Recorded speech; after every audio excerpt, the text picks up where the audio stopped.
Life is not about the 10% that you see, it's about the 90% that you don't see.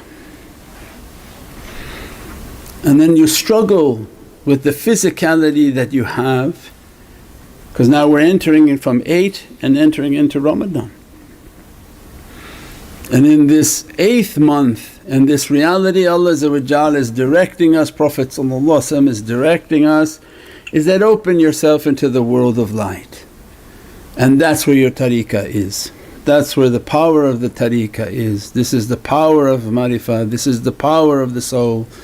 And as a result open up the reality of the 90% of what you don't see and enter into the worlds of faith and maqam al-ihsan. What you accepted of the 10% is your Islam, you entered into Islam.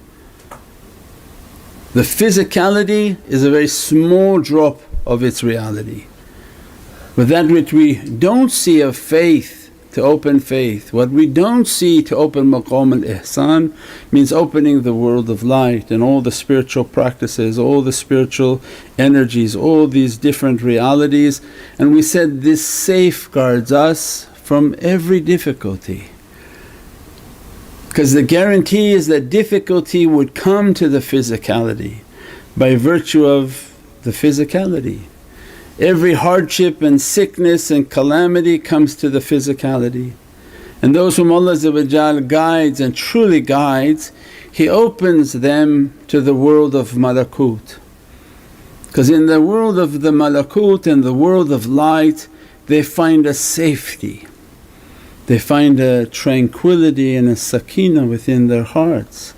That when hardship comes and sadness comes and difficulties come and testing come, they merely connect their hearts. And in that ocean of energy, in that ocean of love and muhabbat, Allah begin to send a tranquility within their hearts and souls. And that's why Allah describes that they neither fear nor grieve, because it's only through the connection of the malakut and the world of light that the grief taken by the love of Prophet, that when we grieve and when we're sad our soul runs to the presence of Sayyidina Muhammad and say, Ya Rasul Kareem, Ya Habib al-Azim, only you can take away this sadness from my heart and send a tranquility and a sense of peace and rest within my soul. And with the abundance of that love and the overwhelming nature of that love, fear is dispelled and dispersed from the being.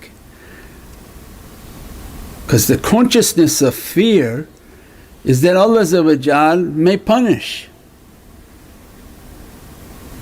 Means the heart that is alive, because the heart that's dead is irrelevant. The heart that's alive, why it has fear is that, is Allah going to be punishing me now? Is this coming now as a punishment? Is this difficulty coming by Allah's anger?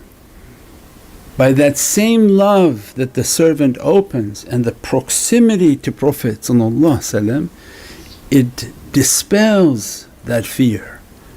Why you think that Allah going to punish you or punished you? You're in the presence of Sayyidina Muhammad. If Allah wanted to punish you He wouldn't have opened that presence. When Allah loves you He sends you into that presence. And as a result Allah gave in Qur'an how I would punish them when they're making istighfar and they're in your presence. So this is immense rahmah of tariqahs. And as a result Allah is asking from us in this holy month of Sha'ban, the holy Surat al-Jinn is describing, istiqamu fi tariqatit, hold firm to your tariqah, hold firm to that hand, hold firm to that way and that reality, the ishq and muhabbat of Prophet so that he brings us into the proximity of Allah. Without that relationship there's no way to please Allah. That is the secret of reaching the pleasure of Allah. by reaching to the hand of Sayyidina Muhammad, to be in that proximity, to be dressed by that love, to be given the inspiration to have the khuluq and the character and the mercy and the rahmah of Sayyidina Muhammad, so that Allah's Izzati wa Jalalihi looks to the servant and finds a pleasure and brings them even closer into the Divinely Presence. We pray that Allah open for us these realities of tariqah and grant for ourselves, our families and all our loved ones that to live and die upon our tariqah. This is Allah's grant and this is Allah's immense blessings to bring the servant to the way of Muhammadun Rasulullah. Subhana rabbika rabbil izzati amma yasifoon wa salaamun al mursaleen walhamdulillahi rabbil alameen. Bi hurmati Muhammadin Mustafa bi siri Surat al-Fatiha.